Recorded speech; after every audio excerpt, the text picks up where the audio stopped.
नंदीश्वर भगवान कहते हैं कि मेरी नजर में अगर कोई सर्वश्रेष्ठ भगवान है, कोई बहुत ज्यादा करुणा निधान है, इस सहजता से जो रीझ जाता हो, बड़ी आसानी से प्रसन्न हो जाता हो, उनका नाम है शंकर भगवान, शिव। शिव, शिव का अर्थ जानते हैं? केवल 2 अक्षरों का नाम है, और शिवम कल्याणम ददाति इति शिवम। शिव का अर्थ ही होता है जो कल्याण करने वाला है, जो केवल भक्तों के कल्याण के लिए सदैव तत्पर रहे, प्रयासरत रहे, उसका नाम शंकर है। तो कब मेरी नजर में सबसे विशिष्ट और सबसे जल्दी प्रसन्न होने वाले देव शंकर भगवान हैं।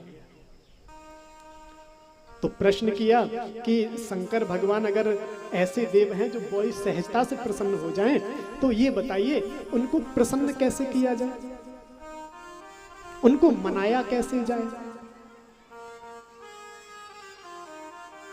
नंदीश्वर कहते हैं भगवान को मनाने का केवल एक ही साधन है, और उस साधन का नाम है भक्ति।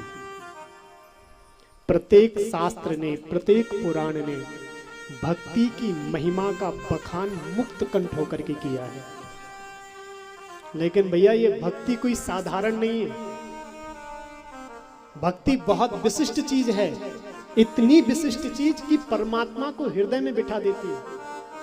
और जो जितनी विशिष्ट चीज होती है उसको संभालने के लिए पात्र भी उतना ही विशिष्ट चाहिए।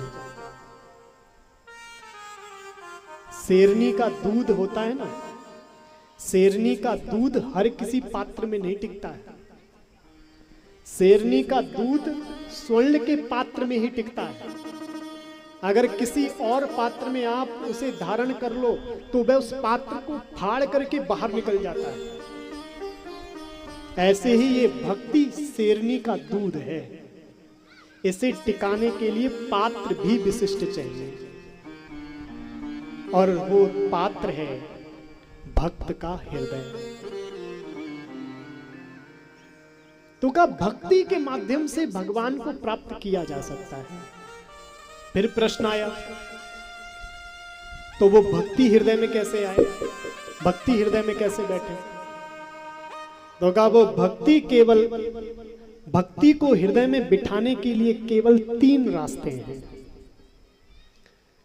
पहला रास्ता श्रवणम कीर्तनम, पहला श्रवण, दूसरा कीर्तन और तीसरा चिंतन।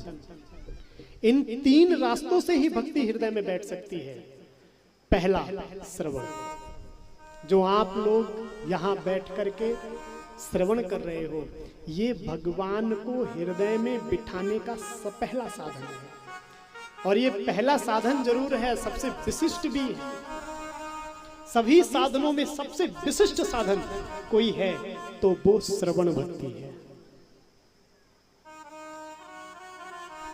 एक बार देवर्षि नारद गए भगवान के पास और भगवान से कहा, प्रभु आपके भक्त आपका परमानेंट एड्रेस पूछ रहे थे, आपका कोई स्थायी पता बताइए कि आप रहते कहां हो।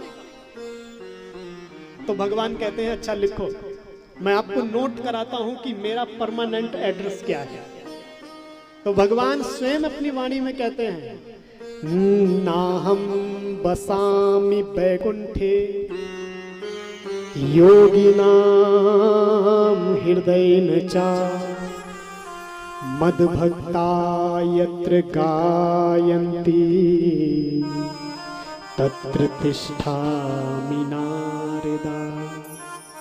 नाहं बसामि बैकुंठे, अगर कोई कहे मैं बैकुंठ में रहता हूं तो मैं बैकुंठ में नहीं रहता। योगी नाम हृदय न चा, मैं योगियों के हृदय में भी नहीं रहता। तो कहां रहते हो प्रभु? तो कहा मद भक्ता यत्र गायन्ति, जहां मेरे भक्त मेरे नाम रूप गुण लीला और धाम इनकी चर्चा श्रवण करते हैं, उन भक्तों के हृदय में मैं विराजमान रहता हूं।